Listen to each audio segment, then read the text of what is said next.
आइए आज हम विचार करते हैं आदर्श पड़ोसी के बारे में। बात चली पड़ोसी की तो याद आई एक बुद्धिमान की सलाह। पड़ोसी से प्यार अवश्य कीजिए, पर चोरी चोरी, कहीं पकड़े न जाना। खैर साहब, ये पड़ोसी भी दम भरते हैं हमदर्दी का। ये न पूछिएगा किससे या किस बात की। मुझे यकीन है आप भी किसी के पड़ोसी होंगे या कोई आपका पड़ोसी। कभी सोचा आपने कि पड़ोस में रहने वाले पड़ोसी कहलाने के लायक भी हैं? इस पड़ोसी जात में 4 किस्म के गोत्र पाए जाते हैं। पहली किस्म है भले मानस, यानी बड़ा शरीफाना अंदाज है, हमेशा हिल मिल कर रहेंगे, आपके सुख में खुश, दुख में दुखी, या यूं कहें कि आपकी मकान की एक दीवार, बिना जिनके शायद आपका परिवार ही अधूरा जान पड़े। लेकिन फिर भी आखिर इंसान है, इस हाथ ले और उस हाथ दे। दूसरी किस्म है बज्जात किस्म, या यूं कहिए कि वाहियात किस्म के। आपका सुख दुख देखना तो दूर रहा, वो हर वक्त आपके नींद हराम करते रहेंगे। वो हर वक्त आपके नींद हराम करने में लगे हुए हैं। इनकी आदत में शामिल होता है ये किसी भी पड़ोसी को देखकर रत्ती भर खुश नहीं होते। अरे अरे, इसकी छत ही क्यों नहीं गिर जाती, हाय हाय भगवान, इन्हें ही दूध भी दे पूत भी दे, हमारे ही क्या खोटे कर्म थे। लीजिए साहब, आप चाहे बात करें या ना करें, उनका रिकॉर्ड तो यूं ही चलता रहेगा। आप दिखे नहीं कि उन्होंने कोसा नहीं। परमेश्वर ही बचाए इस तरह के पड़ोसियों से। तीसरा गोत्र है अब पड़ोसियों का, जिसे हम कहेंगे कि निर्दलीय, यानी मेरा मतलब है जिनका आपसे कोई सरोकार ही नहीं। कोई मरे कोई जिए इनकी बला से। अजी, हमें यहाँ अपनी सांस लेने की फुर्सत नहीं, पड़ोसी को कौन जाने। अगर हम खुद में मस्त रह सकते हैं तो क्या समुंदर से निकले कर आए हैं आप कि हर वक्त इधर उधर मिलते रहेंगे। लिखने वाला लिख गया, किस किस को हंसिए किस किस को रोइए, आराम बड़ी चीज़ है, मुंह ढक के सोइए। देखिए साहब, इन्हें भला बुरा कहने का आपको कोई हक नहीं है। ये खुद में मस्त हैं, उन्हें आपकी मौजूदगी की भी खबर नहीं है।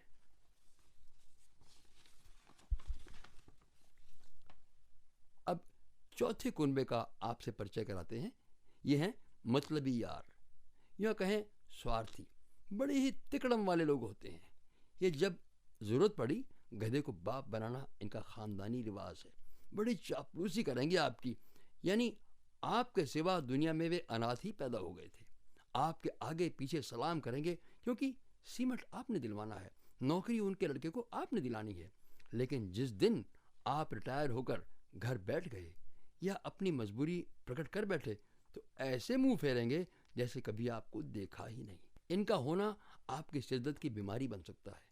खैर, क्या करेंगे, इस माथा बच्चे का अंत नहीं है, ये दुनिया ही मतलब की है।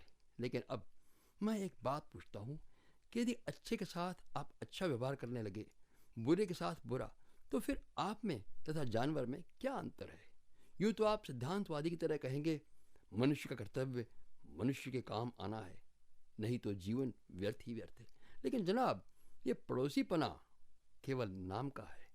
आप इनमें किसी को भी पूर्ण रूपेण एक आदर्श पड़ोसी की संज्ञा नहीं दे सकते। जीवन के किसी भी पहलू में, समाज के किसी भी वर्ग में आप आजमा कर देख लीजिए। परमेश्वर की दृष्टि में अच्छा पड़ोसी वो है जो अपने शत्रु की भी ऐसे ही सहायता करे जैसे मित्र की। आपका बुरा करने वाले की भी भलाई करे। और यही नहीं, भलाई के बाद यदि 1 मील भर साथ चलना भी पड़े तो आनंद के साथ 2 मील चलने के लिए तैयार हो जाइए। मैं मानता हूँ ये आपके लिए यूं सिद्धांत के अनुसार चलना सहज नहीं, आप ठीक कहते हैं। लेकिन परमेश्वर के वचन पर चलने की सामर्थ्य परमेश्वर का ही भेजा हुआ पवित्र आत्मा देता है। तभी आप एक आदर्श पड़ोसी बन सकते हैं। जब मानवीय प्रेम नहीं, सांसारिक प्रेम नहीं, अपितु परमेश्वरीय प्रेम आपके जीवन का एक अटूट अंग बन जाए। जी हाँ, मैं कोई दर्शन शास्त्र या फिलॉसफी नहीं झाड़ रहा हूँ, बल्कि ये पवित्र शास्त्र बाइबल की देन है। इसे जिसने भी अपनाया सफलता पाई है। जीवन के हर पहलू में आप भी इस वचन को अनुभव करके जीवन में देखिए। सबसे पहले इस तथ्य को पहचानिए, परमेश्वर स्वयं आपका आदर्श पड़ोसी बनना चाहता है। इसलिए वह स्वर्ग की महिमा को छोड़कर मनुष्य बनकर हम मनुष्यों के लिए आया और हमारी समस्याओं को हल करने के लिए स्वयं को बलिदान किया। एक तरफ हम परमेश्वर के विषय में सुनना पसंद नहीं करते, परमेश्वर के वचनों का पालन करना असंभव समझते हैं।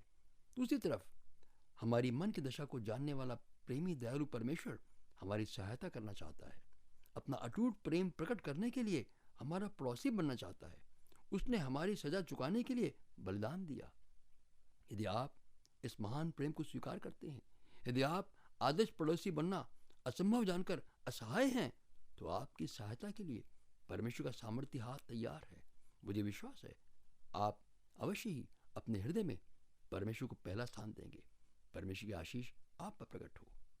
मैं प्रार्थना करता हूँ, दयालु पिता परमेश्वर, हर सुनने वाला आपके अपने जीवन में पहला स्थान देने के लिए आपसे सामर्थ पाए। प्रभु, आपके सामर्थ की महिमा उसके जीवन में प्रकट हो। धन्यवाद करते हैं मसीह यीशु के पवित्र नाम में, जो आपने प्रार्थना को सुन लिया है। आमीन।